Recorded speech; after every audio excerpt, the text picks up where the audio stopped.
Hola, muy buenas, ¿qué tal? ¿Cómo estamos? Hoy venimos con un vídeo de composición en roca. Vamos a iniciar un proyecto a medio y largo plazo con estas dos rocas de aquí. La verdad que solo pensar en hacerlas ya es divertido desde el primer momento, ya que las rocas no es como una maceta, que tenemos un frente u otro. Las rocas, la verdad que puedes jugar muchísimo porque las podemos mover de mil formas diferentes. ¿Ves? Podríamos hacer hasta esta composición de aquí, sembrar aquí.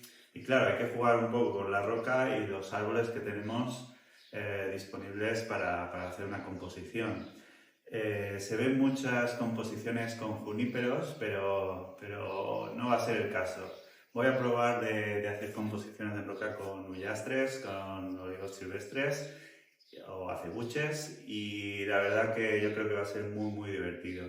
Siempre he explicado que los huyastres crecen de forma muy salvaje, de diferentes formas, y os garantizo que me encuentro más de una y dos y tres y cuatro ocasiones huyastres que sobresalen de dentro de las rocas, y la verdad es que normalmente son los que se forman así con formas más extrañas, y podríamos decir que es muy realista en realidad. Así que nada, vamos a divertirnos un rato, vamos a empezar preparando las rocas, buscando una posible combinación con diferentes olivos que tengo en el jardín, cosa que no es tarea fácil porque debe conectar tanto en tamaño como en forma, pero lo primero de todo luego es intentar encontrar también la posición que podría conectar bien con el huyastre que elijamos. Así que vamos allá, vamos a empezar preparando también las rocas, ya que la preparación previa también es importante. Debemos preparar los anclajes, el drenaje, la rejilla, y preparar todo el keto que luego va a sostener toda la parte aérea que sobresalga o que necesitamos fijar con la piedra. Así que creo que va a ser interesante, no lo perdáis y espero que os guste. Vamos allá.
Bueno, ya tenemos medio acabado la composición, espero que os guste. Me he decidido por este Ullastre y ya lo teníamos muy encaminado. Una de las cosas buenas que tenía este árbol es que lo llevo cultivando ya hace unos años y teníamos un pan de raíces bastante fino, por lo que nos ha permitido reducirlo bastante, porque toda la parte interior tenía raíces finas que podremos ir manteniendo en el tiempo, y es idóneo para meterlo aquí porque va a poder vivir perfectamente. Es un punto importante.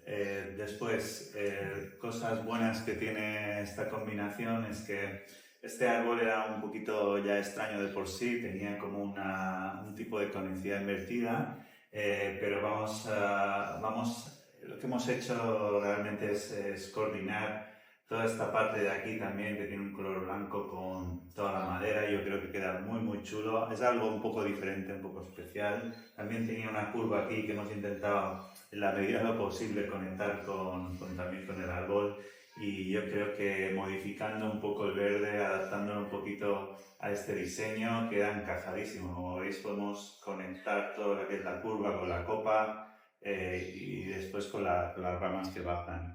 Voy a meter algo interior aquí, no quiero que tampoco se me desplace tanto, ¿ves? Voy a intentar meter por aquí las ramas para suavizar un poquito la línea, y yo creo que puede quedar espectacular. Después ya decidiré si lo llegamos a meter dentro de un suiván o una maceta que vaya acorde también con la piedra, que puede estar chulo.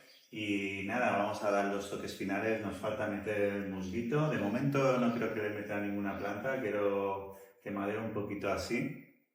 Y nada, en el futuro, en alguna composición, en el pasado, perdona, en alguna composición se me ocurrió meter alguna higuera, pero creo que es un fallo porque la higuera es bastante colonizadora y te mete las raíces por todo. Crecen bastante bien en roca y te mete raíces por todo y te obstaculiza el crecimiento del árbol principal, que es lo que queríamos, ¿no? Así que, como no, vamos aprendiendo siempre de los errores, hay que probar cosas y vamos definiendo un poquito lo que más funciona y lo que menos. Así que de momento, para acabar de cultivar y hacer, no voy a meter mucha planta, y al final, el día que se exponga, ya veremos si incorporamos y qué incorporamos en ella. Así que nada, seguimos con el vídeo y espero que os haya gustado muchísimo esta composición.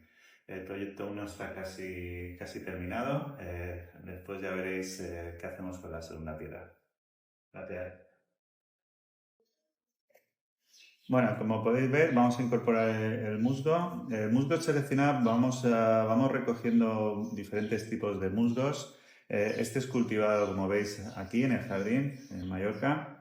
Intentamos coger musgos que puedan funcionar y que se puedan mantener el tiempo. Es una parte importante, porque si no, no tendría sentido meterlo.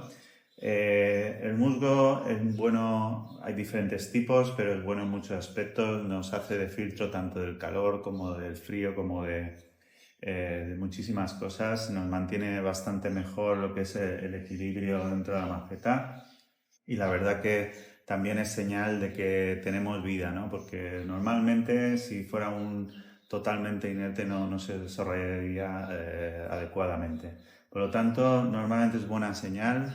Sí que es verdad que hay tipos diferentes de musgo y que no nos interesan todos, porque algunos son muy colonizadores y que suben muchísimo y muy rápido por todo. Pero vamos seleccionando el musgo que queremos, y me gusta porque hay muchos tipos muy bonitos. Luego aquí tenemos, veis, no sé si se ve, pero diferentes tipos. Siempre también, cuando lo incorporo a una composición o una maceta, intento que tengan semillas, porque también ayuda bastante a reproducirse. Y como habéis visto, también lo hemos mezclado, lo hemos tamizado con el keto y con el musgo sphagnum, para que también esas esporas, cuando encuentren las condiciones adecuadas, se pueda desarrollar. Eso también va a hacer que le dé solidez a la estructura y se pueda mantener en esta roca. Esto es un árbol que, como os explicaba, ya está desarrollado en un par de raíces finas. Vivía en una namban muy pequeña. Siempre lo he tenido en unas macetas pequeñas y se ha desarrollado una raíz muy fina, que podemos mantener un espacio tan pequeño. De hecho, tiene más espacio aquí que en la maceta que estaba. Por lo tanto, tiene toda la pinta de que puede funcionar bien. Vamos a ir viendo la evolución y yo creo que es una composición muy chula que vamos a intentar mejorando con estos detalles y vamos allá, vamos a incorporar diferentes tonos. Si tengo alguno más verde, más pomposo, más verde oscuro, lo vamos a meter por aquí. Ya el propio pan de raíces tenía musgo, o sea que yo creo que va a ser más fácil. Mira, este es un musgo azulado, muy bonito. Me crece bastante bien aquí. Tiene puntitos blancos, no sé si se ve bien, pero es bastante bonito. Voy a ir poniendo trozos más pequeños que se puedan incorporar. No es necesario ahora mismo que quede todo tamizado.